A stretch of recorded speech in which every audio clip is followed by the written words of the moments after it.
हर हर महादेव।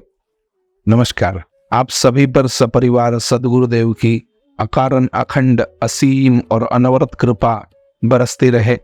मित्रों, जल्द ही श्रावण मास आने वाला है और श्रावण मास जैसे ही शुरू होता है पूरी सृष्टि में हर जगह शिव शिव शिव शिव शिव ही आपको दिखाई देते हैं।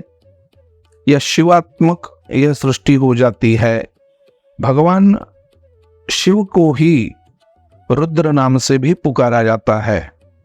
आज हम देखेंगे रुद्र इस नाम का क्या महत्व है तथा भगवान भोलेनाथ को अभिषेक अधिक क्यों किया जाता है। देखिए, देव या देवता किसे कहते हैं, ये मेरा एक अलग वीडियो है जिसको आप देख सकते हैं। और उन देवताओं में सबसे बड़ी एक सत्ता है जिसको सभी लोग परम सत्ता, ऐश्वर्यता, ईश्वर के रूप में पूजते हैं, जिसे महेश्वर भी कहा जाता है, जिनके अनेक नाम है किंतु उन्हें रुद्र नाम से हम सभी लोग जानते हैं। सर्वसाधारण व्यक्तियों को रुद्र का अर्थ लगता है कुछ भयानक, कुछ रौद्र या कुछ ऐसा जो बहुत क्रोधिष्ट हो, लेकिन ये लैक ऑफ नॉलेज, शास्त्र की मर्यादा युक्त ज्ञान ना होना, इस वजह से यह चीजें होती है। वास्तविकता में रुद्र इस शब्द का अर्थ होता है रुज माने दुख, द्रव माने द्रवण करना, रुतम दुखम द्रावयती रुद्राहा, जो हमारे दुखों के कारण का द्रवण कर दे, जो भक्तों के दुख का संहार कर दे। रुद्र संहार के देवता है, तो वो किस चीज का संहार करते हैं? वो भक्तों पर आने वाले दुखों का संहार करते हैं। वह इस मरण धर्मा शरीर के बीच में भी जो हमें जीवित रखते हैं वह रुद्र है। रुद्राष्टाध्यायी नाम से संपूर्ण एक ग्रंथ हमारे यहाँ पे है जो 8 अध्यायों का सम्मिश्रण है। शुक्ल यजुर्वेदी और रुद्र अष्टाध्यायी उसमें विशेष है। यह अष्टाध्यायी संपूर्ण विश्व के मंगल का गान है, ऐसा मुझे लगता है, क्योंकि इसमें शुरुआत हमारे मन से है और अंतिम में संपूर्ण विश्व के मंगल की कामना ऋषि करते हैं।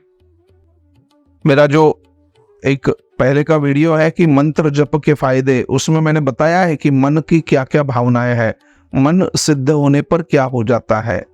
उसी मन के द्वारा जब हम एकाग्रता प्राप्त करके भगवान शिव के आराधना में लगते हैं तो वह रुद्र, देखिए, हम लोग अपना स्वभाव छोड़ सकते हैं या आगे पीछे होते हैं, भगवान कभी आगे पीछे नहीं होते या उनका स्वभाव नहीं छूटता।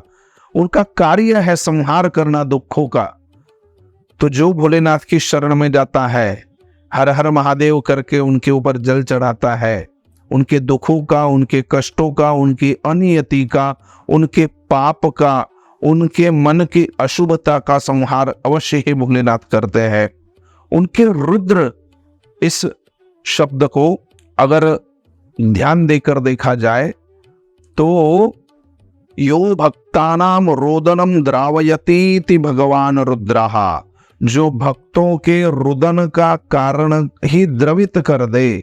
भक्त जिस कारण से रो रहा हो उस कारण को जो मिटा दे उसको रुद्र कहते हैं। रुद्र शब्द के 2 अर्थ मैंने बताए। रुतम दुखम द्रावयतीति रुद्राहा, जो हमारे दुखों को मिटा दे, जो हमारे रोने के कारण को ही मिटा दे।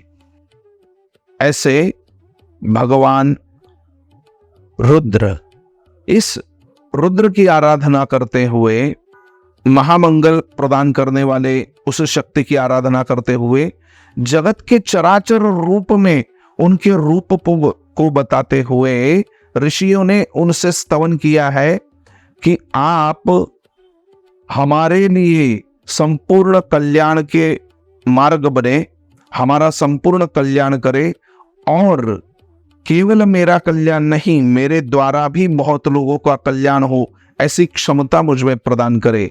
ये क्षमता प्रदान करने की जिनकी क्षमता है वो है भगवान रुद्र। उनके अभिषेक का अनन्य साधारण महत्व है इस श्रावण मास में। मानो बादल जो बरसते हैं वो बरस नहीं रहे हैं, इस पृथ्वी के कण कण में बसने वाले उस रुद्र का अभिषेक वह सृष्टि करती है, ऐसा मन में भाव आ जाता है। तो रुद्र अभिषेक इसलिए किया जाता है क्योंकि हर एक देवता को अलग अलग चीजें पसंद है। जैसे शिवजी को अभिषेक, भगवान विष्णु को अलंकार, नमस्कार प्रिय है भगवान भुवन भास्कर सूर्य नारायण को। तो शिवजी का प्रिय विधि है अभिषेक, अतः रुद्राभिषेक किया जाता है। इस रुद्राभिषेक के अलग अलग प्रकार है। एक होता है साधारण रुद्राभिषेक, दूसरा रुद्री माने जिसमें 11 आवर्तन हो, तीसरा लघु रुद्र 121 आवर्तन जिसमें होता हो, फिर महारुद्र, अतिरुद्र, अत्यतिरुद्र, ऐसे इसके अलग अलग प्रकार है। आवश्यक नहीं कि आपको अभिषेक करना है तो रुद्री ही पाठ करे, रुद्री पाठ करे तो अहोभाग्य सर्वोत्तम, ना हो तो नमः शिवाय नमः शिवाय नमः शिवाय नमः शिवाय करते हुए भी आप भगवान भोलेनाथ का अभिषेक संपन्न कर सकते हैं। इस अभिषेक से क्या प्राप्त होता है? भगवान भूत भावन भोलेनाथ प्रसन्न होते हैं और उनकी प्रसन्नता से, उनका अंश होने के कारण हम सब या संपूर्ण सृष्टि, चराचर सृष्टि प्रसन्नता का अनुभव करती है। तो अब सबसे जरूरी बात, अभिषेक में कौन कौन से द्रव्य इस्तेमाल करने चाहिए, कौन सी द्रव से भगवान को अभिषेक करे। तो सर्वोत्तम कहा गया है दूध, वो ना मिले तो जल से भी अभिषेक कर सकते हैं। इसमें कुछ काम्य प्रयोग भी है, कामनाओं के प्रयोग, हमारी कामनाएं कैसी पूर्ति हो, कौन सी कामना के लिए कौन से द्रव से अभिषेक करना चाहिए, उसका वर्णन करते हुए ऋषियों ने कहा हुआ है, जलधारा से भगवान शिव प्रसन्न हो जाते हैं। अगर हमें श्री चाहिए, श्री का अर्थ केवल पैसा नहीं, पैसा, उसकी उपयोगिता, सुंदरता आदि बहुत सारी चीजें, उपयोगिता, ये सभी चीजें श्री के अंदर आती है, उस नाम के अंदर। तो श्री की इच्छा हो तो हमें दूध से अभिषेक करना चाहिए। किसको लक्ष्मी की इच्छा हो तो गन्ने के रस से अभिषेक करना चाहिए। किसी को अगर ज्वर की तकलीफ हो, शरीर में कुछ ज्वर इत्यादि हो तो छाछ से अभिषेक करना चाहिए। कोई असाध्य रोग अगर हमें लग गया हो तो कुशा के जल से भगवान शिव का अभिषेक करना चाहिए। किसी कर्म का हमें फल नहीं मिल रहा है, हम परिश्रम करते जा रहे हैं लेकिन फलीभूत नहीं हो रहा है कर्म, तो फलों के रस का अभिषेक भगवान शिव को करना चाहिए। आम्र के रस से किया हुआ अभिषेक अनंत गुना फल प्रदान करने वाला है। इस अभिसिंचन से वो जो द्रव है वह विशिष्ट औषधि बन जाता है और सृष्टि में जाकर अनेक विध कल्याणों के कार्य को वह कारण बनता है। यह कारण है शिव जी के अभिषेक करने का, क्योंकि शिव इस शब्द का अर्थ होता है कल्याण, वह कल्याण जो हमारे दुखों का द्रवण करने की क्षमता रखता हो। देखिए, हम कोई भी कार्य करते हैं तो दो प्रकार के उसमें स्किल होते हैं, एक होता है सॉफ्ट स्किल, एक होता है कोर स्किल। देवताओं के बारे में अगर हम देखें कि देवताओं से मुख्य चीज हमें क्या चाहिए, एक ही, सुखम में स्यात्, मैं सदैव सुखी रहूं। तो इसके लिए कोर स्किल वाले कौन से देवता है? ऐसे देवता कि जो अगर संकट आ जाए तो स्वयं को ही आगे कर देंगे। याद है ना अमृत मंथन, समुद्र मंथन हुआ, अमृत के लिए तो सभी देवता लाइन लगा के खड़े हुए थे, लेकिन शुरुआत में जब हला हल आया तो उसको किसने धारण किया?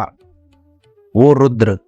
जो जगत के कल्याण हेतु, अपने भक्त के कल्याण हेतु पीछे नहीं आगे ही आ जाते हैं और हमारे जीवन में उठने वाली कड़वाहटों को, विष को, हमारे अंदर होने वाली सभी प्रकार की निगेटिविटी को समाप्त करने की जो क्षमता रखते हैं वह भगवान रुद्र।